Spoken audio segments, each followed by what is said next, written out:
দাঁড়াও, এক্সপ্লেন শুরু করার আগে আমার কথাগুলো একটু মন দিয়ে শোনো। যুদ্ধের মুভি তো অনেক দেখেছো, তবে আজকে যে মুভি এক্সপ্লেন করছি সেটা দেখার পর তোমাকে এক বাক্যে বলতে হবে যে এর চেয়ে মাস্টারপিস যুদ্ধের মুভি আর হতে পারে না। আচ্ছা, যুদ্ধের মুভি মানে কি কেবল গোলাগুলি? একটা যুদ্ধের পিছনে কত কাহিনী, স্যাক্রিফাইস ও ইমোশন লুকিয়ে থাকে তা হয়তো আমরা খেয়াল করি না, কিন্তু আজকের মুভিটি তোমাকে এমন সব ইভেন্টের মধ্যে দিয়ে নিয়ে যাবে যা তোমার কল্পনাকেও হার মানাবে। বলছিলাম 2011 সালে মুক্তি পাওয়া সাউথ কোরিয়ান মুভি মাই ওয়ের কথা। গল্পের কোনো হিন্টস তোমাদেরকে দেবো না, জাস্ট অনুরোধ করব এক্সপ্লেনটির মাত্র প্রথম 5 মিনিট দেখো, তারপর আমি কথা দিচ্ছি যে পুরো মুভিটা শেষ না করে তুমি উঠতেই পারবে না। তো চলো শুরু করি। মুভি শুরুতে দেখানো হয় 1928 সালের কোরিয়ার সিউল শহরের একটি দৃশ্য। ওই সময়ে কোরিয়াকে জাপান দখল করে নিয়েছিল, সেখানে জাপানি এম্পায়ারের রাজ চলত। এই শহরে একদিন তাৎসুও হাসাগিয়া নামের একটি ছেলে আসে, যে কিনা একজন জাপানি। তার দাদা ছিল জাপানি এম্পায়ারের একজন উচ্চ পদস্থ আর্মি অফিসার। এরপর আমরা দেখতে পাই কিম জুন সিককে, যার বাবা ছিল তাৎসুওর দাদার একজন নগণ্য কর্মচারী। হাসাগিয়া পরিবারের আগমনে তারা সবাই অপেক্ষা করছিল তাদেরকে রিসিভ করার জন্য। সেখানে কিম জুনকে দেখা যায় তাদের গাড়ির সাথে রেস করে জিতে যেতে। আসলে কিম জুন ছোটবেলা থেকে অনেক জোরে দৌড়াতে পারত, এছাড়াও দৌড়ানো তার একটা নেশাও ছিল। এদিকে গাড়ি থেকে নেমে তাৎসুও জানায় সে চাইলে কিমের চেয়েও অনেক বেশি দৌড়াতে পারবে। তো এই কথা শুনে কিম বলে চলো একটা রেস হয়ে যাক। এই বলে তারা দুজন সবার সামনে রেস শুরু করে দেয় কে কার চেয়ে বেটা সেটা প্রমাণ করার জন্য। আর এইভাবেই শুরু হয় এক দৌড় কম্পিটিশন যা চলতে থাকে তাদের যৌবন পর্যন্ত। তাদের ক্যারিয়ার রেসে কখনো তাৎসুও আবার কখনো কিম বড় বড় ইভেন্টে জয়লাভ করতে থাকে, যার ফলে তাদের দুজনের মধ্যে সবসময় এক নীরব কম্পিটিশন চলতে থাকে। এভাবেই একদিন তাৎসুও কিমকে হারিয়ে জিতে যায় কলেজ চ্যাম্পিয়নশিপ ম্যারাথন। তাই তাৎসুওর পরিবার বিশাল এক সংবর্ধনার আয়োজন করে। তবে এই অনুষ্ঠানে এক স্বাধীনতাকামী কোরিয়ান এসে একটি গিফট দেওয়ার নাম করে তাৎসুওর দাদাকে বোমা হামলা করে মেরে ফেলে। তাৎসুও তার দাদাকে অনেক ভালোবাসতো, সেই সাথে বড় হয়ে সে তার দাদার মতন একজন জাপানি সোলজার হতে চেয়েছিল। তাই দাদার এমন মৃত্যুতে তাৎসুও প্রচন্ড শক খায়। সেই সাথে যেহেতু ওই গিফটটি কিমের বাবা নিয়ে এসেছিল, তাই তাৎসুও মনে করতে থাকে যে এই হত্যার সাথে তারা জড়িত রয়েছে। ফলে তাৎসুও কিম ও তার বাবার উপরে চড়াও হয় আর তাদেরকে প্রচন্ড মারধর করে পুলিশের হাতে তুলে দেয়। সেই সাথে তাৎসুও একটি কাটানা হাতে নিয়ে কিমকে জানায় যদি এই এলাকায় আর কোনোদিন ফিরে আসিস তাহলে তোর গলা আমি নামিয়ে দেব। এভাবেই কিম তার আধমরা বাবাকে নিয়ে পাড়ি জমায় অজানার উদ্দেশ্যে। আসলে সেই সময় কোরিয়ানদের উপর জাপানিরা সবসময় অত্যাচার করত। নিজের দেশে থেকেও তারা ছিল প্যালেস্টাইনের মতন রিফিউজি। সেদিন বাড়ি ছাড়ার সময় কিম জুন দেখতে পায় সান কি চাং নামের একজন কোরিয়ান রানার অলিম্পিক ম্যারাথনে গোল্ড মেডেল জিতেছে। এমন সম্মানের নিউজ কোরিয়ানদের জন্য আকাশের চাঁদ হাতে পাওয়ার মতো দামি ছিল। কিমেরও এই একটাই চাওয়া, কোরিয়ান হয়ে সেও একদিন গোল্ড মেডেল জিততে চায়। কিন্তু তার জীবনের সাথে আজ যা ঘটে গেল, তারপরে তার ভাগ্যে আর কি আছে কিম নিজেও সেটা জানে না। এরপর মুভির সিন শিফট হয় 1938 সালের মে মাসে। কিম জুন এখন ম্যারাথন বাদ দিয়ে পেটের দায়ে রিক্সা চালায় কোরিয়ার অলিতে গলিতে। সেদিন রিক্সা যাওয়ার সময় একজন লোক তার পায়ে বালুর ব্যাগ বাঁধা দেখে টের পায় যে সে হয়তো ম্যারাথন রানার। তখন লোকটি কিমকে বলে তুমি যদি আমাকে 30 মিনিটের মধ্যে আমার লোকেশনে পৌঁছে দিতে পারো তাহলে তোমাকে আমি ডাবল পেমেন্ট করব। এটা শুনে কিম ব্যাপক জোরে গাড়ি চালানো শুরু করে দেয়। আসলে কিমের রিক্সায় আজকে যে ব্যক্তি উঠেছিল সে ছিল সেই অলিম্পিক গোল্ড মেডেল জেতা ম্যারাথন প্লেয়ার সান কি চাং। তার এমন মারাত্মক ট্যালেন্ট দেখে সান অনেক ইমপ্রেস হয় আর মোটা অঙ্কের পুরস্কার দিয়ে সে চলে যায় অ্যাথলেটিক অ্যাসোসিয়েশনের একটি মিটিংয়ে। এদিকে সেই মিটিংয়ে আমরা দেখতে পাই তাৎসুও হাসাগিয়াকে। ইতিমধ্যে তাৎসুও অনেক বড় মাপের একজন রানার হয়ে গিয়েছে। সেখানে আমরা জানতে পারি 1936 সালের অলিম্পিক গেমসে যেবার সান কি চাং গোল্ড মেডেল জিতেছিল, সেই সময় সানকে জাপানি হিসেবে সেখানে উপস্থাপন করা হয়। কিন্তু সান সেদিন জাপানের পতাকা থেকে তার দেশ কোরিয়ার পতাকা উড়িয়েছিল বিধায় ডিসিপ্লিন ভঙ্গের নামে জাপান সকল কোরিয়ানদের উপরে আজীবনের জন্য অলিম্পিকে অংশগ্রহণ নিষেধাজ্ঞা করে দেয়। তার মানে এখন থেকে আর কোনো কোরিয়ানরা অলিম্পিকে অংশ নিতে পারবে না। এই সব নিয়েই মূলত তাৎসুও বোর্ড মিটিং করছিল। ঠিক সেই সময় লিজেন্ড সান সেখানে উপস্থিত হলে সবাই অনেক চমকে যায়। আর সান বলে আমার তো মনে হয় তোমরা কিম জুনের ভয়ে সব কোরিয়ানদের উপরে ব্যান লাগিয়ে দিয়েছো, কারণ কিম জুন যে মাপের রানা সে তোমাকে অনায়াসেই হারিয়ে দিতে পারবে। এই সব কথার মাঝে আকস্মিকভাবে কিম জুন সেখানে উপস্থিত হলে সব সাংবাদিক তাকে ঘিরে ধরে। সবার একই প্রশ্ন, তাহলে কি কিমের ভয়ে জাপানিরা এই ব্যান দিয়েছে? তখন তাৎসুও জানায়, এই সামান্য রিক্সা চালক আমাকে হারাতে পারবে বলে তোমরা মনে করো? তখন কিম বলে ওঠে, তাহলে প্রমাণ হয়ে যাক, দেখি কার কত দম। তাৎসুয়োর মনে তখন প্রতিশোধ আর অহমিকা জেগে উঠলে সে তাদের ব্যান উইথড্র করে নিয়ে কিমকে সুযোগ দেয় অলিম্পিকের ট্রাইআউটে যোগ দেওয়ার জন্য। এই নিউজ দেখে কিম জুনের পুরো পরিবার আনন্দে আত্মহারা হয়ে পড়ে। কিমের আপন বলতে তার বাবা ও এক ছোট্ট বোন রয়েছে যার নাম ইউনসু। এছাড়াও জং ডেই নামে তার খুব কাছের এক বন্ধু রয়েছে যে কিনা আবার ইউনসুংকে অনেক ভালোবাসে। তো ফাইনালি চান্স পাওয়ার পর সেই ট্রাইআউটের মহরণ শুরু হয়ে যায়। ম্যারাথন শুরু হয়ে গেলে দেখা যায় প্রথম থেকেই তাৎসুও অনেক এগিয়ে থাকে কিমের চেয়ে। কিম অনেক স্টেবল একজন রানার, যেহেতু 42 কিলোমিটারের একটি রেস, তাই তাকে বুঝে শুনে আগাতে হবে। ইতিমধ্যে রেস প্রায় শেষের দিকে আসলে কিম জুন এবার তার খেলা শুরু করে দেয় সবাইকে এগিয়ে। সে যখন প্রায় তাৎসুওকে ধরেই ফেলতে যাবে, ঠিক সেই সময় আগে থেকে প্ল্যান করে থাকা এক জাপানি তাকে ধাক্কা মারা শুরু করে। কিন্তু কিম তার ধাক্কা খেয়ে পড়ে না গিয়ে উল্টো তাকে কাটিয়ে মাটিতে ফেলে দেয়। এরপর একদম ফাইনাল টাইমে নিজের সর্বোচ্চ দিয়ে কিম তাৎসুওকে হারিয়ে সেই রেস জিতে নেয়। চারিদিকে কিম জুনের জয় জয়কারের মধ্যেই হঠাৎ ঘটে এক অবিশ্বাস্য কাহিনী। মাইকে ভেসে আসতে থাকে, এই রেসে ফার্স্ট হয়েছে তাৎসুও হাসেগেওয়া, আর অন্য অপোনেন্টকে ধাক্কা দেওয়ার কারণে কিম জুনকে ডিসকোয়ালিফাইড করা হয়েছে। মুহূর্তে সেই অত্যাচারী ঘোষণা শুনে কেবল কোরিয়ানরা না, তাৎসুও পুরো হতবাক হয়ে পড়ে, কারণ সে জানে এই রেস কিমই জিতেছিল। কিন্তু সম্মানের খাতিরে সেও সেখানে চুপ করে থাকে। তবে কোরিয়ানরা এই অন্যায়ে আর চুপ থাকতে পারে না, তাই কিম জুনের সব বন্ধু ও লোকজন মিলে সেই আয়োজকদের উপরে হামলে পড়ে আর সবাইকে তুলোধনা করতে থাকে। এমন মাসাকারের জন্য পুলিশ তাদেরকে ধরে নিয়ে যায় আর কোর্ট তাদের শাস্তি স্বরূপ এক ন্যাক্কারজনক রায় দেয়। কোর্ট জানায় এই বিশৃঙ্খলার জন্য কিম জুন সহ আরো অনেককেই এখন জাপানি এম্পায়ারের হয়ে সেনাবাহিনীতে চাকরি করতে হবে। মানে একবার চিন্তা করো, যে জাপানিদের তারা শত্রু মনে করে এখন তাদের পক্ষ হয়ে কিনা যুদ্ধ করতে হবে, এ কি করে সম্ভব? কিন্তু নিপীড়িত হলে যা হয়, তাদের এই আদেশ মানা ছাড়া আর কোনো উপায় নেই। তাই পরের সিনে দেখা যায় তাদের সকলের গায়ে জাপানি আর্মির পোশাক পরে এক ভয়ঙ্কর যুদ্ধের ময়দানে যেতে। ইতিমধ্যে পৃথিবীতে দ্বিতীয় বিশ্বযুদ্ধের দামামা বাজা শুরু হয়েছে। একদিকে জার্মানি যেমন পুরো ইউরোপকে কবজা করতে ব্যস্ত, ঠিক তেমনি এশিয়াতে জাপান একের পর এক দেশ দখল করে দ্য গ্রেট এশিয়ান এম্পায়ার দাঁড় করাচ্ছে। ঠিক সেই সময় জাপান চায়না দখল করার জন্য মঙ্গোলিয়া বর্ডারের যুদ্ধ শুরু করে দেয়। সে কি ভয়াবহ যুদ্ধ! সেখানে মানুষ যেন পাখির মতন মরছে আর চোখের সামনে ছিন্ন ভিন্ন হয়ে যাচ্ছে। সেই ব্যাটেলফিল্ডে আমরা কিম জুন ও তার বন্ধুদেরকে দেখতে পাই, যারা জীবনে প্রথমবারের মতো যুদ্ধে নেমেছে। যুদ্ধ এতই তীব্র ছিল যে জাপানিরা সেখান থেকে রিট্রিট মানে পালিয়ে আসতে শুরু করে।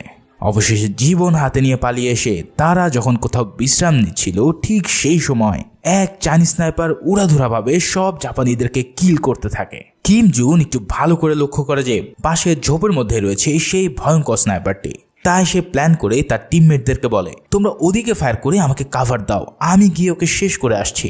এই বলে সবাই তাকে কাভার দিলে কিম দ্রুত গতিতে স্নাইপারের একদম কাছে এসে একটি গ্রেনেড দিয়ে স্নাইপারের পজিশন ব্লাস্ট করে দেয়।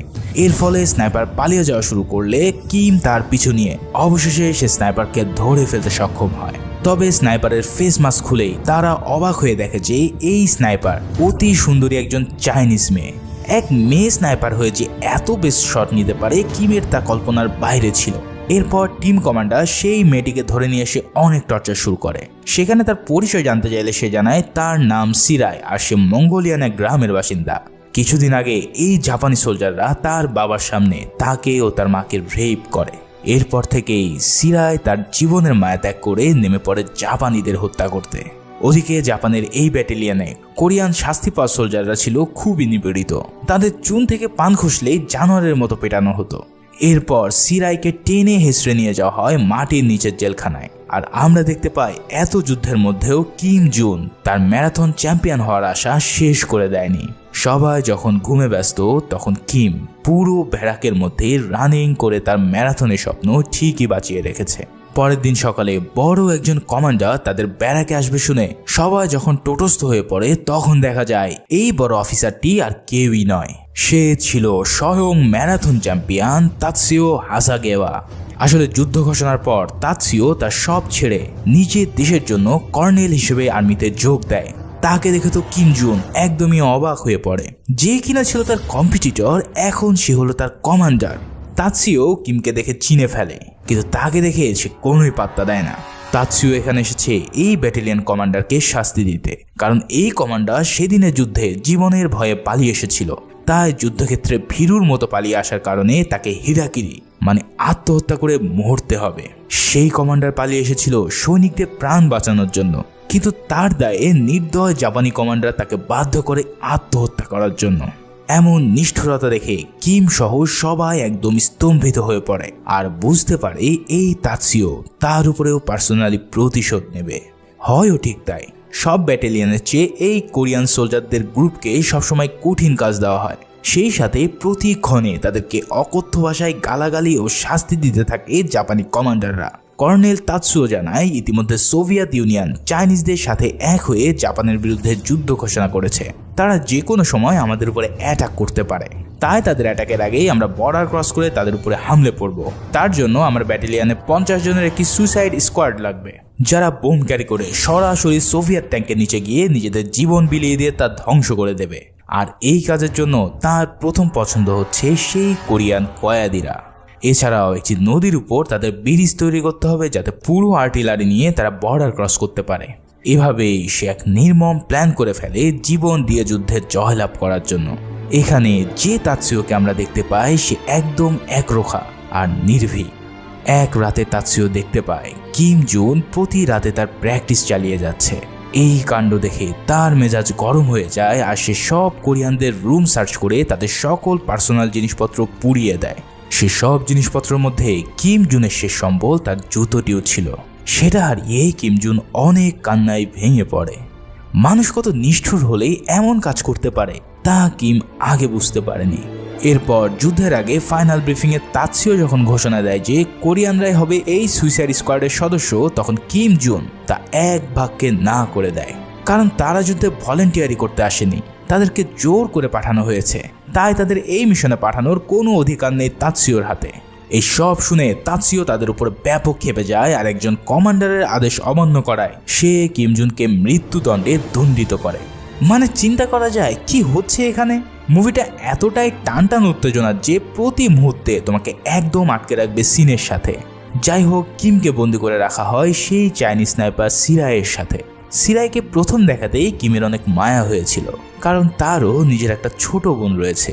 এছাড়াও সিরাই যেমন চায় জাপানিদেরকে শেষ করতে, ঠিক একইভাবে কিমও চায় জাপানিদের হাত থেকে মুক্ত হতে। কিন্তু নিয়তি আজ তাকে এমন এক কঠিন পরিস্থিতিতে নিয়ে এসেছে। সকাল হলেই সিরাইয়ের সাথে সাথে কিম জুনকেও কাটানার আঘাতে মরতে হবে। কিন্তু দেখা যায় গভীর রাতে কিমের 3 বন্ধু সেখানে উপস্থিত হয় তাকে বাঁচানোর জন্য। তাদের প্ল্যান হলো এই রাতে বর্ডার ক্রস করে দেশে চলে যাওয়া। যাওয়ার সময় কিম অনুরোধ করে সিরাইকেও তাদের সাথে নিতে। সবাই তাতে রাজি হয়ে গেলে রাতের অন্ধকার শেষ হওয়ার আগেই তারা পাগলের মতন ছুটতে থাকে বর্ডারের দিকে। কিন্তু নদী পার হওয়ার সময় কিম দেখতে পায় দূর দিগন্তের মাটি কাঁপিয়ে শত শত ট্যাঙ্ক আর আর্মি নিয়ে সোভিয়েতরা আসছে জাপানিদের উড়িয়ে দিতে। এটা দেখে কিম সিদ্ধান্ত নেয় হামলার আগেই ব্যারাকে গিয়ে সবাইকে সতর্ক করতে। কিন্তু তার বন্ধুরা বলে, তুই কি পাগল হয়েছিস? যারা এত কষ্ট দিচ্ছে আমাদের, তাদেরকে বাঁচানোর জন্য তুই কেন নিজের জীবন দিবি? কিন্তু কিম বলে, আমার জন্য যদি কিছু মানুষ বেঁচে যায় তাহলে সেটাই আমার সার্থকতা। তোরা চলে যা, বেঁচে থাকলে আবারও দেখা হবে। এই বলে কিম জুন তার শরীরে সর্বোচ্চ শক্তি দিয়ে দৌড় দেয় জাপানি ক্যাম্পের দিকে। কিন্তু দেখা যায় এক সোভিয়েত প্লেন পেট্রোলিং করার সময় কিমকে দেখে ফেলে। তাই সেই প্লেন থেকে তার উপরে শুরু হয় ব্যাপক গোলাবর্ষণ। কিম যখন প্রায় মরতে বসেছে, ঠিক তখনই সে পিছন থেকে সিরাইয়ের কণ্ঠ শুনতে পেয়ে একদম অবাক হয়ে যায়। সিরাই এখানে এসেছে তাকে বাঁচানোর জন্য। সিরাই একজন শার্প স্নাইপার, তাই সে প্লেনটিকে টার্গেট করে তার লাইফের বেস্ট শট নিলে এক শটে সে প্লেনটিকে ভূপাতিত করে দেয়। কিন্তু ততক্ষণে প্লেনের ছোড়া বুলেট এসে সিরাইয়ের বুক একদম এফোর করে দেয়। মুভির এই দৃশ্যে যে কি ডিপ মিনিং রয়েছে তা আসলে তোমাদেরকে এক্সপ্লেইন করে বোঝানো সম্ভব না। সামান্য এক রাতের পরিচয়ে সিরাই তার প্রাণ দিয়ে বাঁচিয়ে নেয় কিম জুনের প্রাণ। সেই সাথে মারা যাওয়ার সময় বলে যায়, বাঁচাও তোমার সব বন্ধুর প্রাণ। সিরাইকে শেষ বিদায় জানিয়ে আবারও দৌড় শুরু করে কিম। কিন্তু সে যখন ব্যারাকে পৌঁছায় তখন দেখা যায় ইতিমধ্যে পুরো ব্যাটালিয়ন রওনা দিয়েছে যুদ্ধের জন্য। দূর থেকে কিম সবাইকে সতর্ক করে দেয় যে তোমরা থামো, সোভিয়েতরা আসছে। কিন্তু তার আগে শত শত ট্যাঙ্ক নিয়ে সোভিয়েতরা সেখানে এন্ট্রি নিলে শুরু হয় এক বিশাল রক্তক্ষয়ী যুদ্ধ। জাপানিরা একদমই প্রস্তুত ছিল না এত বড় স্কেলের যুদ্ধের জন্য। তাই যুদ্ধ শুরু হওয়ার সাথে সাথে জাপানি ফ্রন্ট লাইন একদম ভেঙে পড়ে। তবুও তাদের সুইসাইড স্কোয়াডরা বুকে বোম বেঁধে একে একে ঝাঁপিয়ে পড়ে সোভিয়েত ট্যাঙ্কের নিচে আর তা উড়িয়ে দিতে থাকে। সোভিয়েত ট্যাঙ্কম্যানরা ট্যাঙ্কের উপর থেকে তাদের হেভি মেশিন গান দিয়ে ঝাঁঝরা করতে থাকে জাপানি সবার বুক। এরই মাঝে কর্নেল তাতসিও তার হাতের কাটানা নিয়ে ক্ষিপ্র গতিতে এগিয়ে যায় সোভিয়েত সোলজারদের মাথা কাটার জন্য। অনেকগুলো ট্যাঙ্ক বিস্ফোরিত হয়ে যাওয়ার কারণে জাপানিরা এবার কিছুটা লিড পেয়ে যায়। তবে খানিক বাদেই আরও অনেক ট্যাঙ্ক আসতে দেখে কর্নেলের কপালে এবার ভাঁজ পড়ে যায়। কিন্তু আগেই বলেছি, কর্নেল তাতসিও কঠিন হৃদয় ও একরোখা কমান্ডার। সে জানে এই যুদ্ধে জেতা তো দূরের কথা, একটা সোলজারও প্রাণ নিয়ে ফিরে যেতে পারবে না। তাও সে সবাইকে বলে ঝাঁপিয়ে পড়ো, আক্রমণ করো। এই সব শুনে কিম এবার তাকে চেপে ধরে। সে বলে তুই কি পাগল হলি নাকি? এই সব সৈনিকের প্রাণের কোনো মূল্য নেই তোর কাছে? প্লিজ সবাইকে রিট্রিট করতে বল।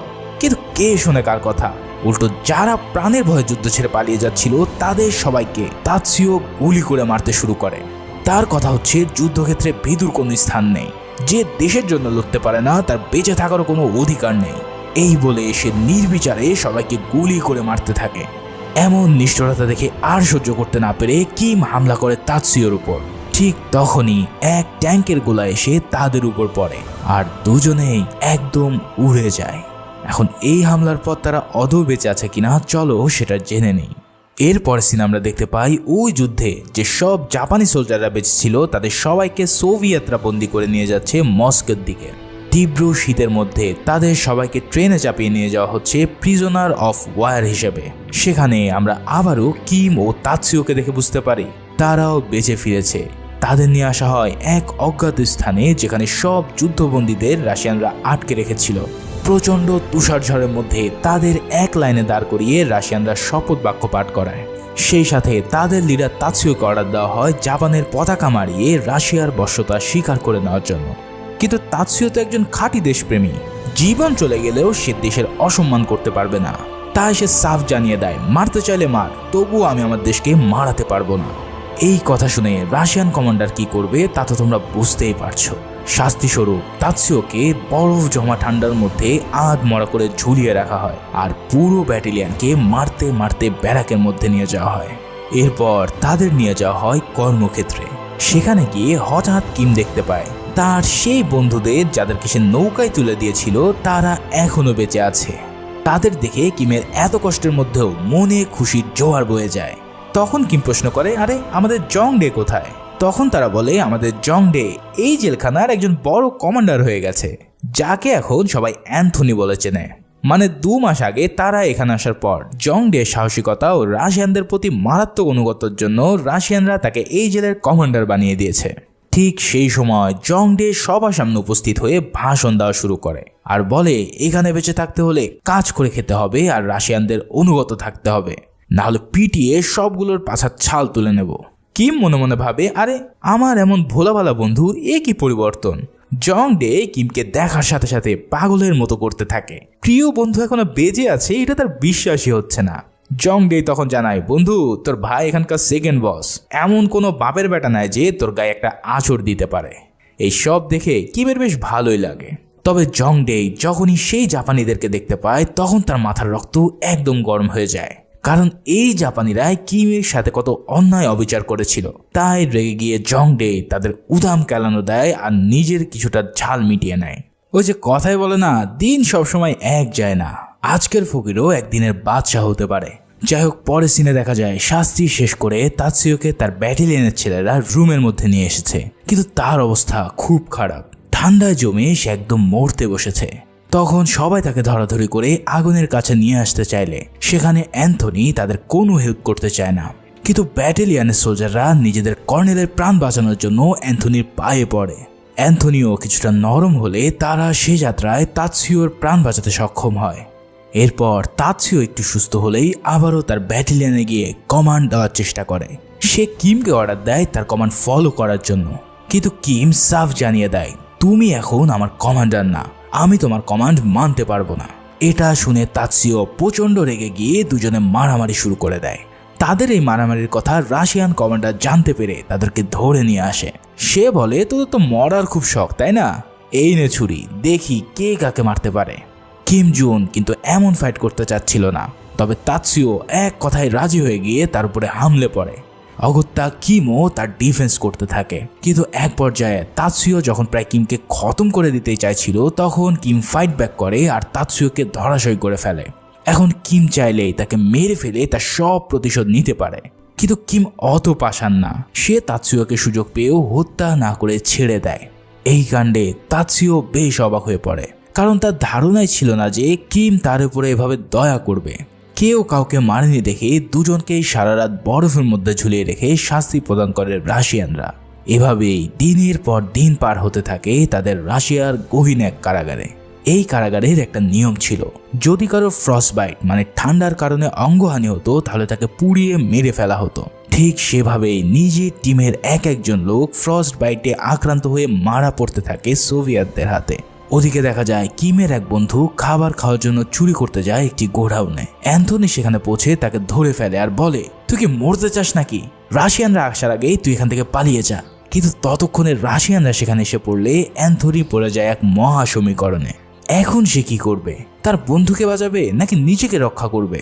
অ্যান্থনি এমন অবস্থায় নিজেকে বাঁচানোর সিদ্ধান্ত নেয় আর রাশিয়ানদের হাতে তার বন্ধুকে চোর বানিয়ে ধরিয়ে দেয়। তার বন্ধু অ্যান্থনির পায়ে পড়তে থাকে আর বলে, দোস্ত, তুই আমাকে মিথ্যা বলে ধরিয়ে দিলি কেন? তোর তো অনেক ক্ষমতা, প্লিজ ভাই আমাকে বাঁচা। কিন্তু অ্যান্থনি তার কোনো কথাই কান দেয় না। এরপর সে মিথ্যার অপবাদে তার বন্ধুকে যখন ফাঁসি দেওয়া হয় তখন অ্যান্থনির চোখেও পানি দেখা যায়। কিন্তু অ্যান্থনি বুঝে গেছে এখানে টিকে থাকতে হলে আবেগ বা বিবেক নয়, শক্ত হৃদয় করেই তাকে বাঁচতে হবে।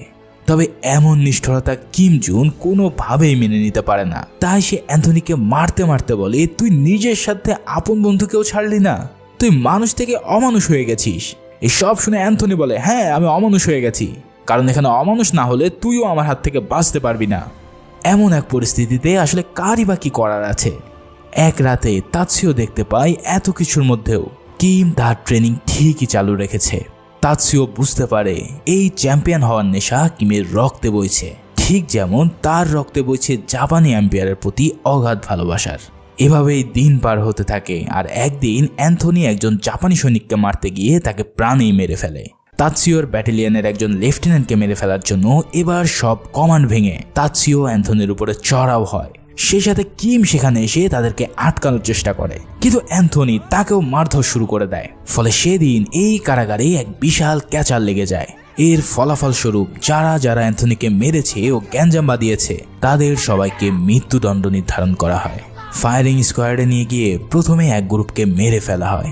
এরপর কিম আর তাৎসিওর পালা। এখন অ্যান্থনি কি করবে? সে কি পারে না তার বন্ধুদের প্রাণ রক্ষা করতে? কিন্তু অ্যান্থনি এখানেও তার চোখের পানি ফেলে ঠিকই, কিন্তু তাও সে হৃদয়হীনভাবে দাঁড়িয়ে থাকে। তাদেরকে রাশিয়ানরা শুট করতেই যাবে, ঠিক সেই মুহূর্তে বিশাল এক সাইরেন বেজে ওঠে। এর ফলে ফায়ারিং থেমে যায় আর এক কমান্ডার এসে জানায় জার্মানি সোভিয়েত ইউনিয়নের সাথে যুদ্ধ ঘোষণা করে দিয়েছে। তার মানে দ্বিতীয় বিশ্বযুদ্ধ শুরু হয়ে গেছে। তাই দ্রুত সবাইকে যুদ্ধের প্রস্তুতি নিয়ে স্ট্যালিনগ্রেডের দিকে রওনা হতে বলা হয়েছে। এই কথা শুনে কমান্ডার সবাইকে জানিয়ে দেয় যে যারা যারা সোভিয়েতের হয়ে যুদ্ধে যেতে চায় তারা যেন সোভিয়েত রেড আর্মির পোশাক পরে নেয়। অ্যান্থনি সহ অনেকেই যুদ্ধের কাপড় পরতে থাকে। ওদিকে যারাই অফার রিফিউজ করে তাদেরকে সেখানেই গুলি করে মেরে ফেলা হয়। এবার অ্যান্থনি গিয়ে কমান্ডারকে রিকোয়েস্ট করে বলে, কমান্ডার, কিম আমার বন্ধু, ও রাশিয়ার হয়ে যুদ্ধ করবে, আপনি ওকে প্লিজ ছেড়ে দিয়ে আর একটা সুযোগ দিন।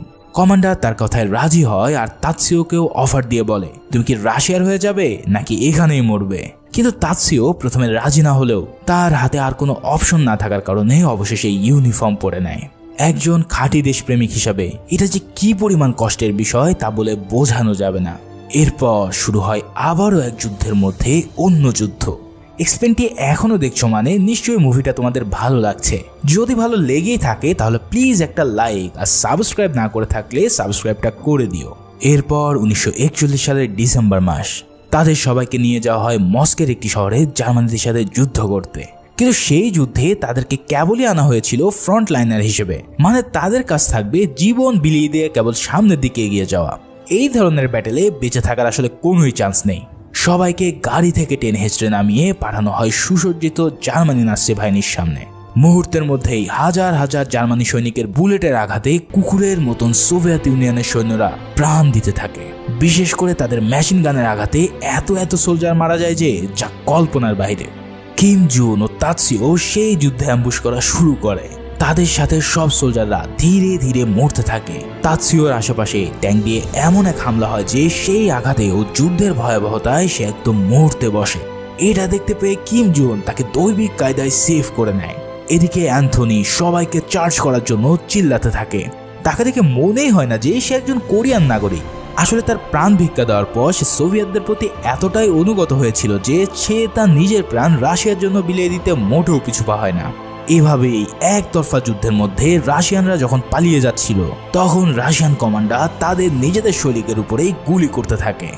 এই দৃশ্য দেখে তাৎসিওরও সেই দিনের কথা মনে পড়ে যায় যেদিন সেও ঠিক একইভাবে সৈনিকদের হত্যা করেছিল। এই সময় সে রিয়ালাইজ করতে পারে সেদিন তাৎসিও আসলে অনেক ভুল করেছিল। এভাবেই একটা সময় অ্যান্থনির গায়ে গুলি লেগে সে মৃত্যুর কোলে ঢলে পড়ে।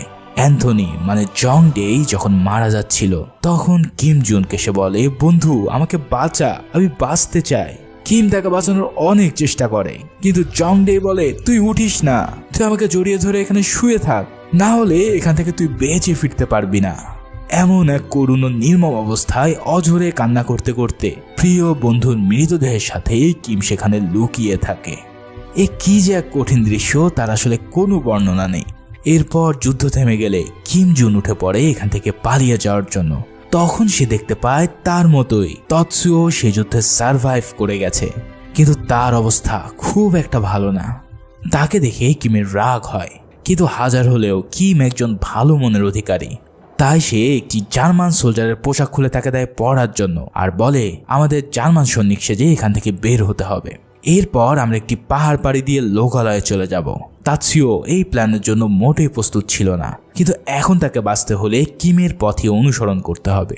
শুরু হয় তাদের এক ভয়ঙ্কর ও রুদ্ধশ্বাস জার্নি। ডিসেম্বর মাসে তীব্র ঠান্ডার মধ্যে তারা পাড়ি দিতে থাকে এক বরফাচ্ছন্ন পাহাড়। সে কি ভয়াবহ ঠান্ডা সেখানে। তাৎসিও যেন আর পারছে না এই কষ্ট সহ্য করতে, কিন্তু কিম তাকে বারবার উঠিয়ে নিয়ে সামনের দিকে এগিয়ে যায়, কারণ এই পরিস্থিতিতে থেমে যাওয়া মানেই নির্ঘাত মৃত্যু। বেশ কিছুদিন বাদে কিম অবশেষে দেখতে পায় একটি লোকালয়ের ঠিকানা। এদিকে তাৎসিও তখন রক্তক্ষরণে প্রায় মরতে বসেছে। কিম তাকে জোর করে জাগিয়ে রাখে আর কাঁধে করে সেই গ্রামের দিকে নিয়ে যায়, কিন্তু সেখানে গিয়ে দেখা যায় পুরো গ্রাম একদমই ফাঁকা। সেই সাথে ওই স্থানে খাবার বা মেডিসিন বলতে কিচ্ছু নেই। এই অবস্থাতে তাৎসিওকে বাঁচাতে হলে রক্ত বন্ধ করার মেডিসিন তাকে পেতেই হবে। তাই তাৎসিওকে রেখে কিম চলে যায় মেডিসিনের সন্ধানে। তবে অনেকবারই খুঁজেও সে একটা খাবার বা মেডিসিন না পেয়ে একদম হতাশ হয়ে পড়ে। এর কিছুক্ষণের মধ্যে দেখা যায় একদল জার্মানি সৈনিক ওই গ্রামের ভিতর দিয়ে যাচ্ছে। কিম হন্তদন্ত হয়ে তাদের কাছে যায় আর কোরিয়ান ভাষায় বলতে থাকে, আমার বন্ধু মারা যাচ্ছে, প্লিজ তোমরা আমাকে কিছু মেডিসিন দাও। কিন্তু জার্মান সৈনিকরা তার একটা কথাও বুঝতে পারে না, বরঞ্চ তারা ভাবে এই হয়তো কোনো যুদ্ধবন্দী কেউ হবে। তাই জোর করে তাকে তারা সাথে নিয়ে যাওয়া শুরু করে। কিম জুন চিৎকার করে বলতে থাকে যে, তাৎসিও দ্রুত উঠে আয়, ওরা আমাকে ধরে নিয়ে যাচ্ছে, উঠে আয় বন্ধু, উঠে আয়। কিন্তু তাৎসিওর এক ফোঁটাও শক্তি নেই সেখান থেকে উঠে যাওয়ার। সে শুধু অপলক দৃষ্টি নিয়ে তাকিয়ে থাকে আর প্রহর গুনতে থাকে মৃত্যুকে আলিঙ্গন করার জন্য। তবে কি তাৎসিও আর বেঁচে ফিরতে পারলো না? কিন্তু কথায় বলে না, সৃষ্টিকর্তা যদি কাউকে বাঁচাতে চায় তাহলে মারার সাধ্য কারণ নেই। ঠিক সেভাবে তাৎসিও সেদিন বেঁচে ফেরে জার্মানি বাহিনীর হাতে। এরপর আমরা 3 বছর পরের কাহিনী দেখতে পাই। এখানে দেখা যায় তাৎসিও এখনো বেঁচে আছে আর সে এখন জার্মানির হয়ে যুদ্ধ করছে। একবার চিন্তা করো, একজন সোলজার প্রথমে জাপানের হয়ে, এরপর সোভিয়েতের হয়ে আর সর্বশেষ জার্মানির হয়ে যুদ্ধ করছে। বিষয়টা কেমন অলৌকিক আর অদ্ভুত, তাই না? তাৎসিওকে দেখা যায় আরও জার্মানিদের সাথে ফ্রান্সের নরম্যান্ডি সমুদ্র সৈকতের দিকে রওনা দিতে। সেখানে পৌঁছালে আমরা জানতে পারি অল্প কিছুদিনের মধ্যেই অ্যালাইড মানে আমেরিকা ও ব্রিটিশ সোলজাররা এক বড় ধরনের হামলা করতে পারে এখানে। তাই তাদের প্রথম টার্গেট হবে এই নরম্যান্ডি বিচ। ফলে এই বিচে এখন তাদের কাজ হবে বিশাল বড় ডিফেন্স ক্রিয়েট করা। তোমরা যারা দ্বিতীয় বিশ্বযুদ্ধ নিয়ে পড়েছো তারা নিশ্চয়ই ডি-ডে এর কথা জানো। 1944 সালের জুন মাসের এই নরমান্ডিতেই সবচেয়ে বড় ও ভয়াবহ যুদ্ধ ঘটেছিল, যেটাকে ডি-ডে নামে বলা হয়। যাই হোক, তাৎসিও সহ সবাই বিচের ডিফেন্সের ওয়াল বানানোর কাজে নেমে পড়ে। তাৎসিও তার প্রাণ বাঁচানো বন্ধুকে হারিয়েছে আজ 3 বছর হতে চলল, কিন্তু তার চোখ প্রতিনিয়তই কিম জুনকে খুঁজে বেড়াতে থাকে। তার মনের কোনায় কে যেন বলে ওঠে কিম হয়তো এখনো বেঁচে আছে আর কোনো একদিন সে তার সন্ধান পাবে। আসলে সেদিন কিমের সেই বন্ধুর প্রতি আত্মনাদ ও ভালোবাসার পর তাৎসিও তাকে শত্রু থেকে প্রাণ প্রিয় বন্ধু বানিয়ে নিয়েছিল। এভাবেই দিন পার হতে থাকে আর তাৎসিও তাকে অনেক খুঁজতে থাকে।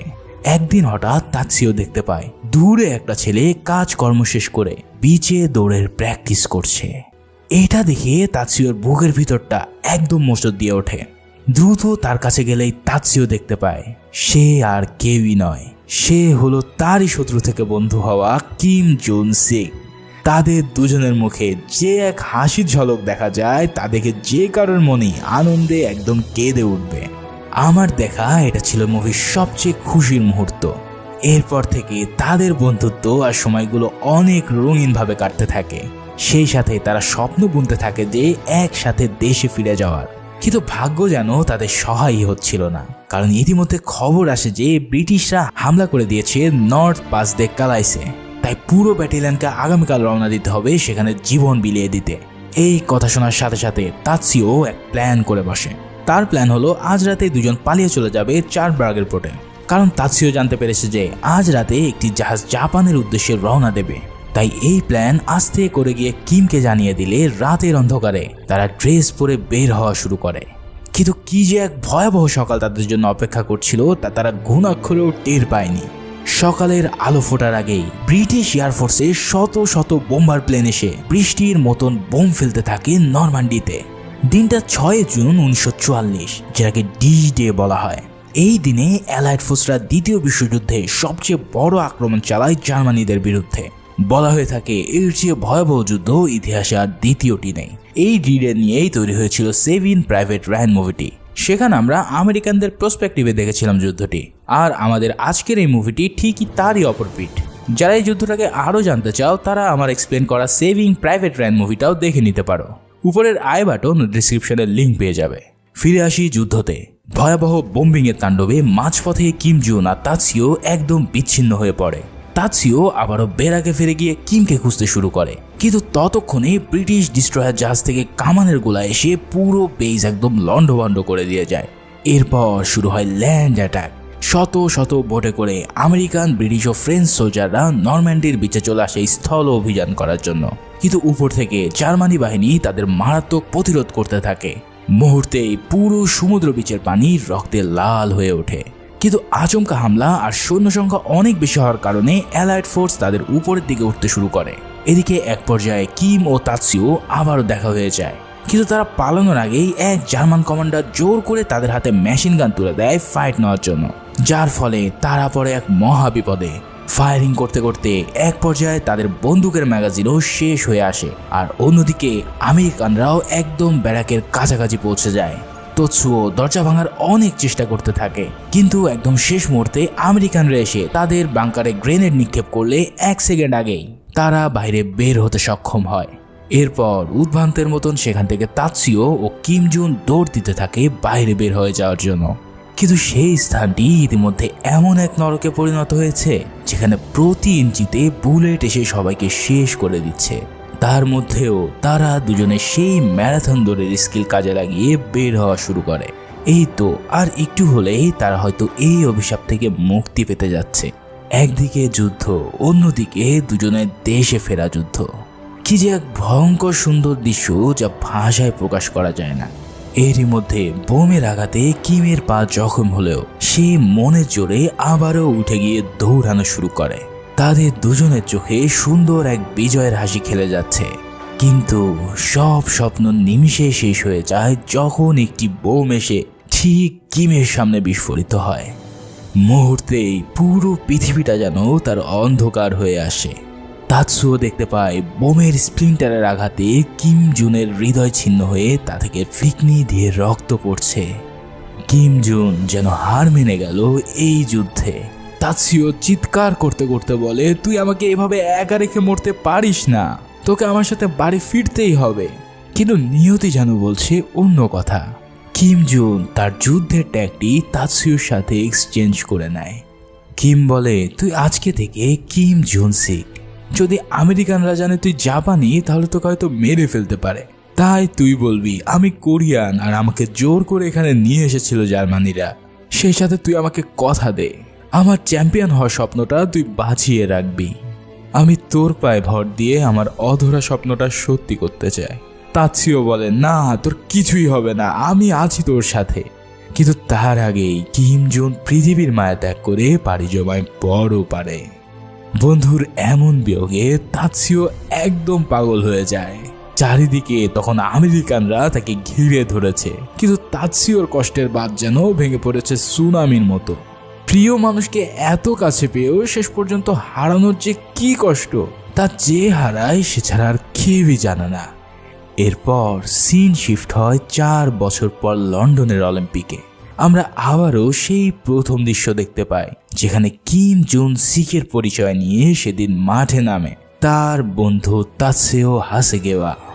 ওই দিন তাৎসুয়ো তার বন্ধুর কথা রেখেছিল। সে কিমের জন্য জিতেছিল সেই অধরা অলিম্পিক গোল্ড মেডেল। আর এভাবেই বন্ধুর ভালোবাসায় একজন জাপানি সোলজার আজীবনের জন্য কোরিয়ান হিসেবে নিজেকে উৎসর্গ করার মাধ্যমে এই অস্থির সুন্দর ও সত্য ঘটনার মুভিটি এখানেই শেষ হয়।